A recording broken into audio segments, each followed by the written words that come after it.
जी, चलें जी, इमेजेस को हम लोग डिस्कस करते हैं। बेसिकली इमेजेस आप मल्टीपल पर्पसेस के लिए आपको वेबसाइट में अपनी इमेजेस लगाने पड़ते हैं। कोई कंटेंट डिस्प्ले करना और वो इमेज की फॉर्म में, तो आप लोग इमेज IMG टैग यूज़ कर सकते हैं।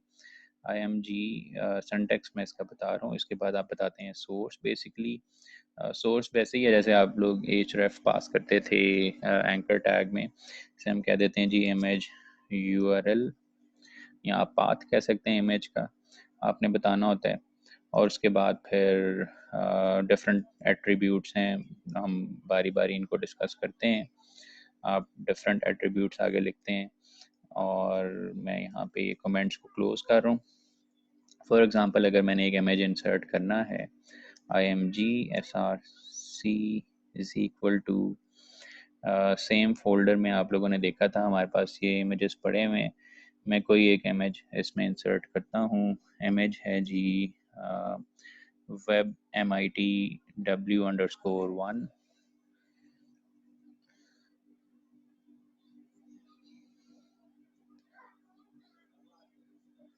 वेब MITW_1,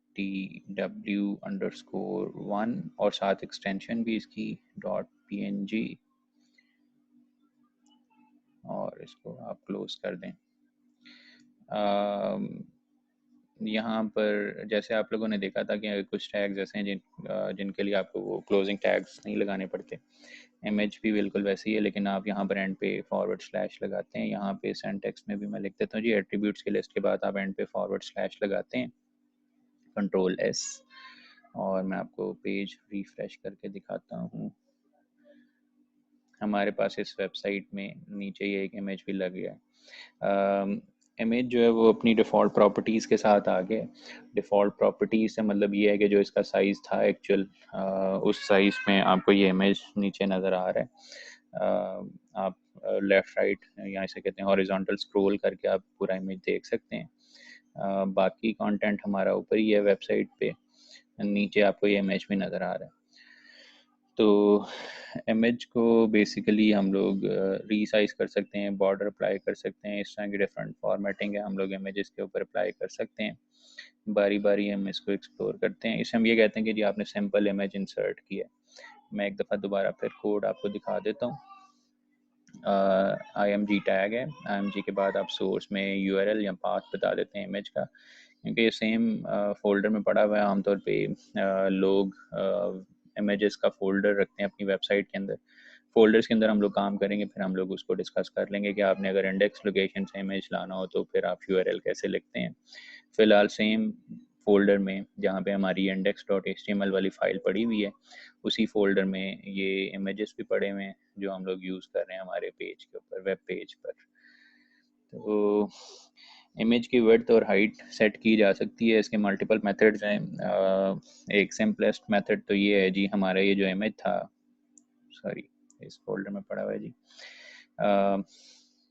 इस इमेज को आप एडिट कर लें, रीसाइज कर लें इस इमेज को जिस तरह से आप चाह रहे हैं कि आपकी वेबसाइट पे। लेकिन आमतौर पे ऐसा करते नहीं हैं, आप अपने ओरिजिनल इमेज को चेंज नहीं करना चाहते।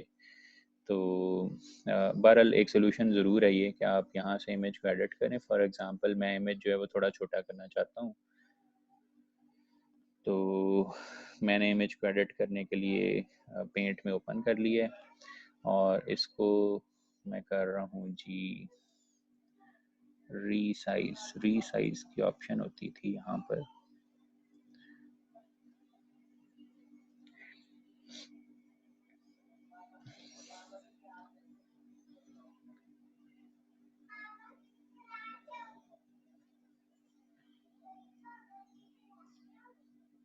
जी इमेज, मैं इमेज को रीसाइज कर रहा हूँ। सॉरी, होम पर हमारे पास ये रीसाइज की ऑप्शन है, Ctrl+W इसकी शॉर्ट की है जी, रीसाइज। इसको हम स्केल कर देते हैं जी 50% पे। ओके, इमेज का साइज़ ये हो गया और मैंने इसको सेव कर दिया। और अब अगर मैं अपनी वेबसाइट को जाके पेज को अगर मैं रिफ़्रेश करूँ तो आप देखें बेसिकली अपनी डिफ़ॉल्ट सेटिंग्स के साथ अब फिर इमेज यहाँ पे नज़र आ रहा है और एक्चुअल इमेज हम लोगों ने रीसाइज़ कर दी है।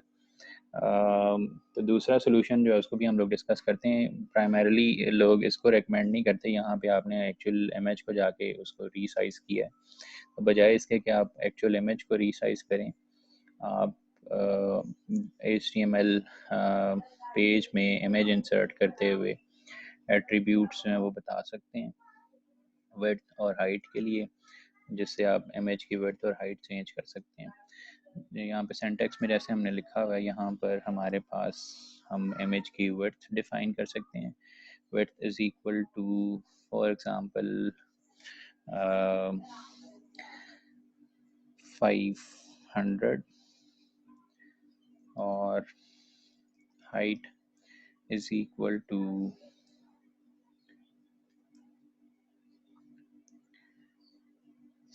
700। आप देखेंगे अभी इस इमेज को ये फिर से रीसाइज होगा और रिफ्लेक्ट होगा वेबसाइट के ऊपर, और विड्थ जो है वो आपको कंपैरेटिवली कम नज़र आएगी एज़ कम्पेयर टू हाइट। मैंने इसको सेव कर दिया जी, और पेज को हम लोग रिफ्रेश करते हैं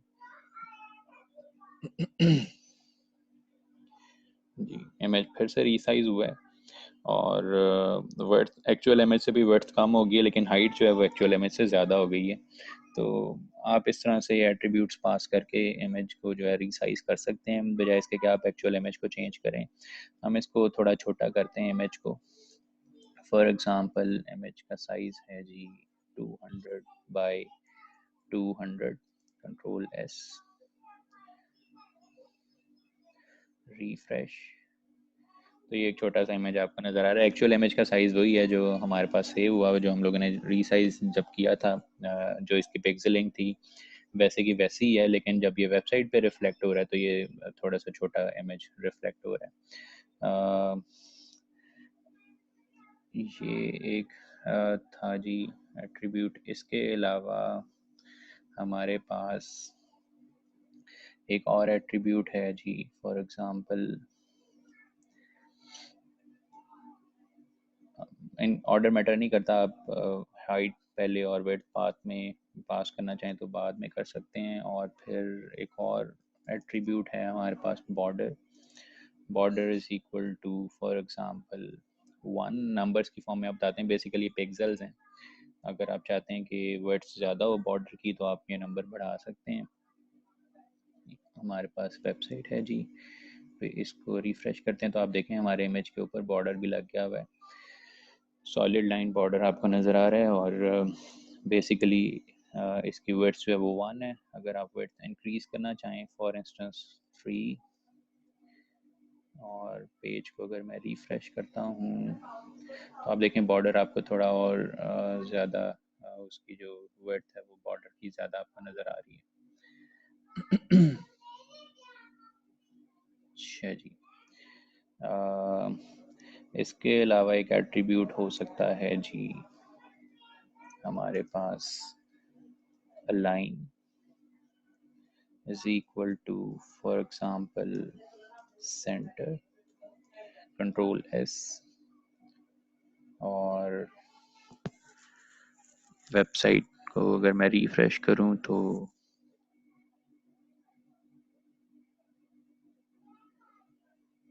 सॉरी अलाइन वैल्यू जो है वो एक्सेप्ट करता है जी। फॉर एग्जांपल मेरा ख्याल है सेंटर की बजाय मिडल। रिफ्रेश करें अगर हम पेज को, अब ये क्यों नहीं अप्लाई हो रहा जी इस पर।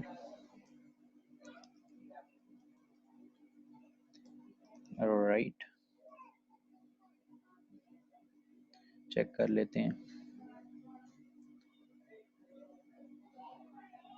जी। राइट तो काम कर रहा है इसके ऊपर।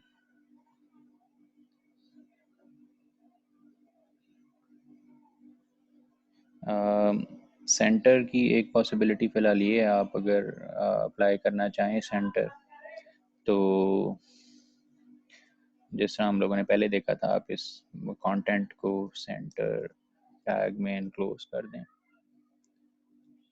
एक पॉसिबल सोल्यूशन ये है, उसको हम लोग देख लेंगे वो क्यों नहीं काम कर रहा। ना सेंटर चल रहा है ना मिडल। मिडल भी अक्सर एट्रीब्यूट्स में मिडल भी चलता है, तो अदरवाइज सेंटर पेज का जो है वो इस तरह से हम लोग इसको कर लेते हैं। ठीक है जी, अलाइन सेंटर हो गया ये भी। इमेजेस मैंने आपको बताया कि अगर इंडेक्स लोकेशन पे पड़ा हो, अभी हम लोग करेंगे। हम लोगों ने अभी तक फोल्डर्स क्रिएट नहीं किए। हमारे पास सारी फाइल्स जो हैं HTML files including images files, वो हमारी एक ही फोल्डर में पड़ी हुई। अगर इंडेक्स लोकेशन पे पड़ी हो तो आपको फिर URL जो है वो उस लिहाज से बताना पड़ता है। फॉर एग्ज़ाम्पल मेरे पास यहाँ पर अगर फोल्डर में एक और फोल्डर है, और जनरली ऐसे ही होता है, वेबसाइट को आप इस तरह से मैनेज करते हैं। इमेजेस का फोल्डर होता है, इमेजेस के फोल्डर के अंदर आप इमेजेस रखते हैं। हम बाकी दो इमेजेस जो है वो उसमें इंसर्ट कर पेस्ट कर देते हैं। ठीक है जी, इमेजेस का फोल्डर है वेब MIT W_2 और _3 वाले जो इमेजेस हैं दोनों, वो इस फोल्डर में अगर पड़े हुए हैं, ये सेम फोल्डर में है। हम लोगों ने इंसर्ट करके देखा इसको। और अगर आपने इंडेक्स लोकेशन या किसी और फोल्डर से इमेज सोर्स जो है वो किसी और फोल्डर में पड़ा हो, तो आप उसको कैसे रिट्रीव कर सकते हैं। इमेज है जी वेब MIT W_2, फोल्डर था बेसिकली इमेजेस /, और साइज़ में इसका विड्थ और हाइट 200 ही रख रहा हूँ। बॉर्डर हम लोगों ने इस पर भी 3 अप्लाई किया हुआ है। सेंटर वाले टैग से ये बाहर है, तो आप देखेंगे ये लेफ़्ट अलाइंड, आपको डिफ़ॉल्ट अलाइनमेंट जो है वो लेफ़्ट अलाइन होती है, तो आपको ये लेफ़्ट अलाइंड नज़र आएगा।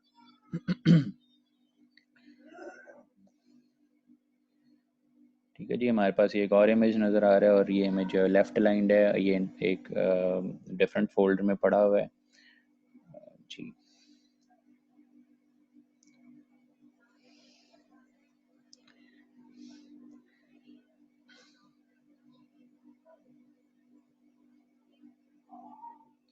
आप एक्चुअल इमेज पे भी यहाँ पे और भी एट्रीब्यूट्स हैं, प्रॉपर्टीज से इमेज को चेंज कर सकते हैं। फिलहाल इंडेक्स लोकेशन पे मैंने आपको बताया कि जी आप कैसे इमेज को लेकर आ सकते हैं।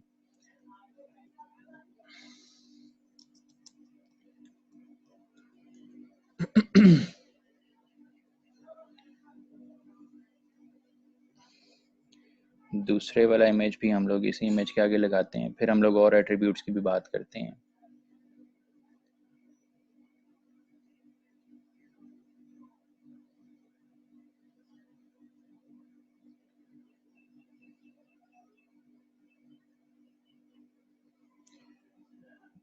ये है जी कोड।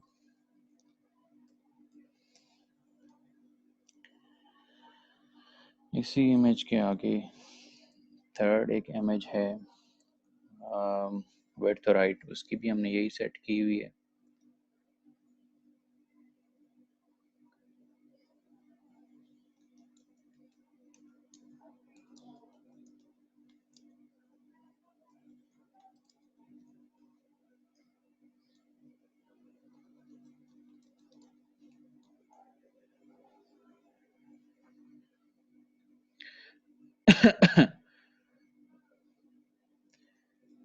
तो अच्छा जी, ये उस इंडेक्स लोकेशन पे पड़े हुए दोनों इमेजेस। और अगर मैं इसको रिफ्रेश करता हूँ पेज को, इसके बाद हम लाइन ब्रेक कर लेते हैं। मेरे ख्याल है इमेजेस नीचे से शायद आपको नज़र ना आ रहे हो उनको, पेज थोड़ा सा स्क्रॉल हो जाएगा।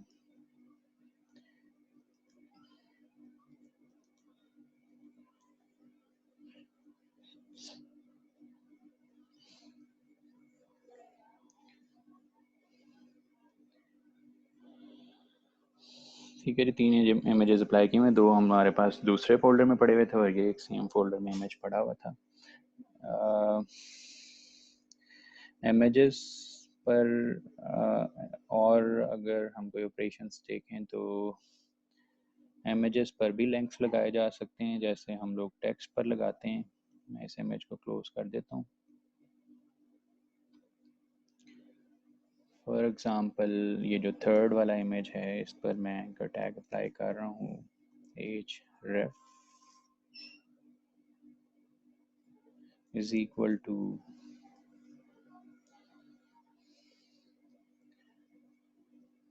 फॉर इंस्टेंस हमारे पास एक वेबसाइट है जी,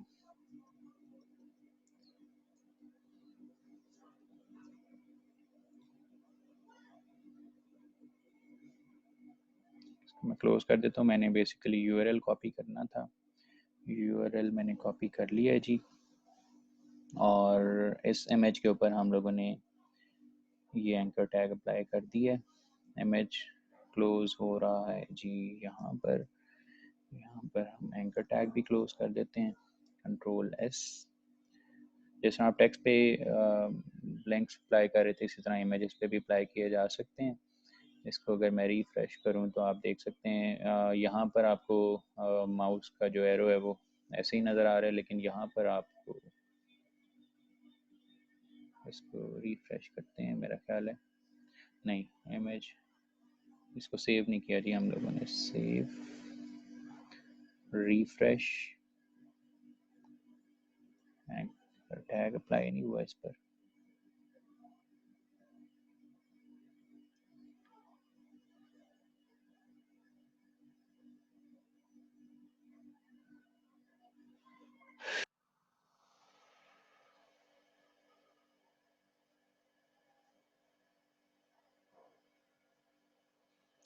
एक सेकंड ज़रा, मैं इमेज की बजाय यहाँ पर हम इसको टेस्ट कर लेते हैं जी, टेस्ट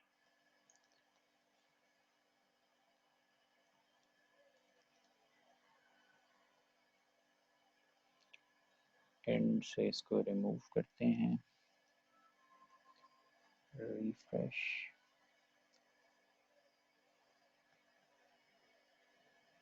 एंकर टैग क्यों नहीं अप्लाई हो रहा जी, टेस्ट के ऊपर भी नहीं अप्लाई हुआ, सॉरी, एच रेफ स्पेलिंग्स गलत लिखे हुए थे जी। अब ठीक है, और इमेज के ऊपर ही हम लोग लिंक अप्लाई कर रहे हैं, एंकर टैग यहाँ पे हम क्लोज कर रहे हैं, रिफ्रेश। तो आप देखें बाकी इमेजेस पे लिंक्स नहीं लगे हुए, इस एक इमेज पे लिंक लगा हुआ है। अगर मैं इस पर क्लिक करता हूँ तो हमारे पास ये हमें रीडायरेक्ट कर देता है इस वेबसाइट पर। तो इसी तरह आप इमेजेस पे भी एंकर टैग्स अप्लाई कर सकते हैं।